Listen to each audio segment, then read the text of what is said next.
Hello friends, क्या आप भी लेखपाल बनने का सपना देख रहे हैं और समझ नहीं आ रहा कि बचे हुए 60 दिनों में अपनी तैयारी को कैसे करें। आज की इस वीडियो में हम लोग बात करेंगे उस मास्टर प्लान के बारे में जिससे न सिर्फ आपका सिलेबस कंप्लीट होगा बल्कि आपके सिलेक्शन के चांस भी पक्के हो जाएंगे। हम बात करेंगे फुल सिलेबस के बारे में, बेस्ट बुक्स के बारे में और सबसे ज़रूरी इस बार का सेफ स्कोर क्या रहने वाला है। So let's get started the video. अब हम लोग बात कर लेते हैं एग्जाम पैटर्न के बारे में। लेखपाल में 100 प्रश्न आने हैं, 100 मार्क्स के हैं और 120 मिनट यानी कि आपको 2 घंटे का समय मिलेगा पेपर सॉल्व करने के लिए।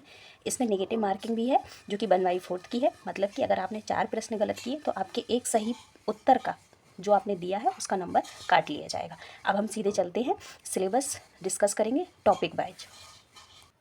अब हम लोग डिस्कस करते हैं फुल सिलेबस के बारे में। जैसे कि हमारा फोकस रहेगा कि जिन सब्जेक्ट से ज़्यादा नंबर आने वाले हैं उनको हम ज़्यादा समय दें। अभी हम 21 अप्रैल तक उन सारे कॉन्सेप्ट को अच्छे से क्लियर कर सकते हैं जो हमारे अभी क्लियर नहीं है, क्योंकि पेपर 21 मई को होना है। तो हम 21 अप्रैल तक अपने सारे कॉन्सेप्ट को क्लियर करने के लिए समय दे सकते हैं। जैसे कि हिंदी है जो कि 10 नंबर की आने वाली है, तो हमें पर डे 1 से 1.5 घंटा हिंदी पढ़नी ही पढ़नी है। उसमें संधि, समास, विलोम, पर्यायवाची, ये ऐसे टॉपिक्स हैं ग्रामर के जिनको हमको पढ़ना ही है। और यूपी ट्रिपल एस सी बहुत डीप में जाके अब क्वेश्चन करने लग गया। अब हम बात करते हैं कंप्यूटर के बारे में। कंप्यूटर 15 नंबर का आने वाला है, तो आपको 1.5 से 2 घंटे इसको भी पर डे पढ़ना ही है, क्योंकि 15 नंबर की बात है। पढ़ने के लिए, सोर्स के लिए मैंने बुक लिस्ट की वीडियो पहले ही बना रखी है, आप उसको जाकर चैनल पे देख सकते हैं। फिर हम आते हैं डीआई पे। डीआई 10 नंबर का आने वाला है और डीआई में केवल प्रैक्टिस ही है जो आपको एक अच्छे नंबर दिला सकती है। और आपने क्योंकि पैट क्वालिफाई किया है, आप लेखपाल के लिए शॉर्ट लिस्टेड हुए हैं, तो आपने पहले से ही डीआई को पढ़ रखा है, तो इसलिए आप अपने केवल और केवल प्रैक्टिस करिए। और एक तो कॉन्सेप्ट जो आपको नहीं अभी तक क्लियर हो पाए उनको अच्छे से क्लियर कर लीजिए और प्रैक्टिस पे ज़्यादा से ज़्यादा ध्यान दीजिए, क्योंकि डीआई में केवल और केवल प्रैक्टिस है जो आपको 10 में से 10 नंबर दिला सकती है। फिर आते हैं यूपीजी के। यूपीजी के 20 नंबर की आने वाली है, तो इसको आप 2 घंटे पढ़िए पर डे, तभी आप इसके 20 नंबर को अच्छे से कवर कर सकते हैं। और रही बात पीवाईक्यू की, तो यूपी जीके के जो पीवाईक्यू है, घटना चक्र आ गई है मार्केट में, आप वो ले सकते हैं कि यूपी जीके के पीवाईक्यू रिपीट होने की बहुत ज़्यादा संभावना है, क्योंकि UP triple S C PYQ बहुत रिपीट करता है। तो प्लीज़ आप उनको ज़रूर पढ़ के जाइए ताकि आपके 20 में से 20 नंबर बन जाएँ। अब आते हैं environment and ecology, disaster management. Disaster management के लिए मैंने टारगेट विद अंकित की एक वीडियो है यूट्यूब चैनल पर, यही चैनल का नाम है, आप वो देख सकते हैं। उससे अपने शॉर्ट नोट्स बनाना चाहें या फिर उस वीडियो को आप 2 से 3 बार सुन लीजिए, जो भी आपके लिए पॉसिबल वो आप कर सकते हैं। और इकोलॉजी और एनवायरनमेंट के लिए आप करंट पे ज़्यादा से ज़्यादा फोकस करिए, और एनवायरनमेंट और इकोलॉजी के लिए आप जो भी सोर्स अब तक फॉलो कर रहे हैं आप उसको फॉलो करिए अच्छे से। और पीवाईक्यू देख लीजिएगा एक बार, उससे आपका ये जो 10 नंबर का पेपर है वो अच्छे से कवर हो जाएगा। टोटल हम लोगों ने अब तक 65 मार्क्स की बात कर ली।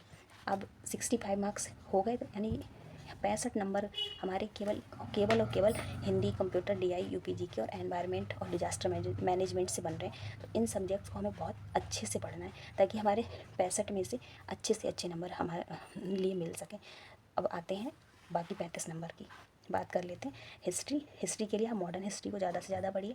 मॉडर्न हिस्ट्री में 1857 की क्रांति, जैसे कि बेगम हजरत महल ने कहाँ से क्रांति में पार्टिसिपेट किया था, इस तरह के जो भी क्वेश्चन है वो आप अच्छे से पढ़िए। राष्ट्रीय कांग्रेस के अधिवेशन है, इस तरह के आप जो भी टॉपिक्स हैं उनको अच्छे से पढ़ के जाइए। ज्योग्राफी, इंडियन एंड वर्ल्ड, इसके लिए आप जो भी सोर्स फॉलो कर रहे हैं, लेकिन आप नदियाँ, पठार और ज्वालामुखी, इस तरह के जो भी टॉपिक्स हैं उनको अच्छे से कवर करके जाइएगा। अब आती है बात पॉलिटी की। पॉलिटी के लिए आप आर्टिकल अच्छे से पढ़िए, क्योंकि अभी केरल का जो नाम चेंज हुआ है और अभी इच्छा मृत्यु आर्टिकल 21 के थ्रू दी गई है, तो आप आर्टिकल को अच्छे से पढ़ के जाइएगा, क्योंकि इस UP triple S C article से क्वेश्चन बनाने की संभावना बना सकता है, क्योंकि अभी ये करंट के टॉपिक्स हैं। अब आते हैं हम इकोनॉमिक्स के लिए। इकोनॉमिक्स के लिए आप बजट और सर्वे को अच्छे से पढ़ लीजिए, क्योंकि बजट और सर्वे से क्वेश्चन करंट से रिलेटेड करके यूपी ट्रिपल एस सी बना रहा है, तो ज़रूर बनाएगा। तो आप बजट और इकोनॉमिक सर्वे को अच्छे से पढ़िए, बाकी आप उसी से इसको कवर कर सकते हैं। वो बुक लिस्ट वाली आप वीडियो देख लेंगे तो आपको समझ में आ जाएगा। अब आते हैं ग्राम समाज एवं विकास। इसलिए इसके लिए मार्केट में घटना चक्र आ गई, आप उसको ले लीजिए और पढ़ लीजिए। स्मार्ट स्टडी की तरह पढ़िए ताकि आपके पास क्वेश्चन है वो बन सकते हैं। अदरवाइज आपने अब तक जो भी सोर्स फॉलो किया है आप उससे कवर कर लीजिए, लेकिन पढ़िए ज़रूर, ताकि 5 नंबर है, इस 5 नंबर है इसलिए मैं इसको छोड़ दूँ, इस टॉपिक को छोड़ दूँ, ऐसा मत करिएगा प्लीज़। अब आती है बात करंट अफेयर्स की। करंट अफेयर्स के लिए मैंने क्रॉनिकल आपके लिए बोला हुआ है, तो आप नवंबर से 2025 नवंबर से 2026 अप्रैल तक की करंट अफेयर आपको पढ़नी ही पढ़नी है। लेकिन अभी UP SSC ने अपना पैटर्न चेंज किया है, तो वो 1 साल पिछली करंट अफेयर्स पूछने लग गया है। मतलब यूपी अप्रैल 2025 से अप्रैल 2026 तक। तो अगर आप ये कवर कर सकते हैं तो प्लीज़ 1 साल की करंट अफेयर कवर करके जाइएगा। अदरवाइज़ नहीं कर सकते तो अप्रैल से जुलाई तक, अप्रैल से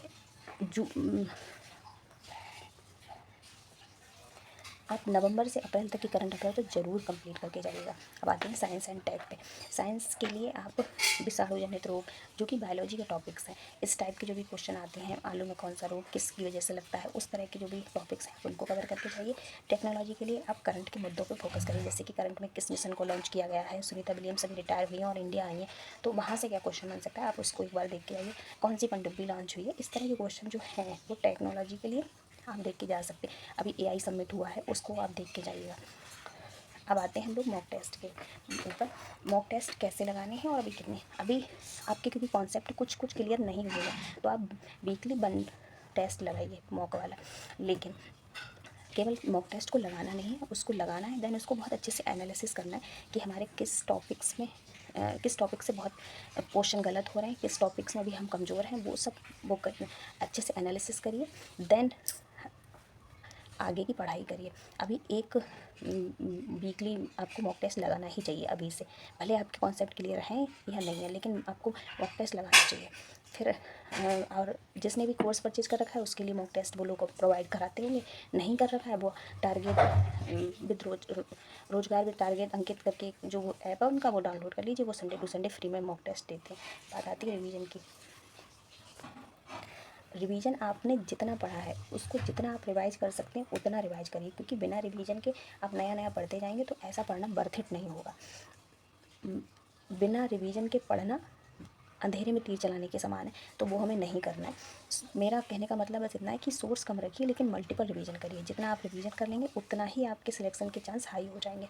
अब बात आती है सेफ स्कोर की। सेफ स्कोर के लिए हम 2023 की फाइनल जो कट ऑफ दी थी UP SSC ने, उसको एक बार देख लेते हैं। जनरल की जो कट ऑफ गई थी वो 83.25 थी, EWS और OBC की 81.25 थी, SC की 75 थी, ST की 67.50, फीमेल की कट ऑफ गई थी 77.25। तो इसके अकॉर्डिंग इस बार कंपटीशन और हाई है, तो हम लोगों को 90 से 95 मार्क्स की तैयारी करके चलिए, ताकि अगर कट ऑफ हाई जाती भी है हमारा सिलेक्शन तब भी पक्का हो जाए, और नहीं जाती है तब तो होना ही है। अगर हाई चली गई कट ऑफ हम तब भी सिलेक्ट हो जाए, इसलिए हमें 90 से 95 नंबर की तैयारी अपनी करके चलनी है।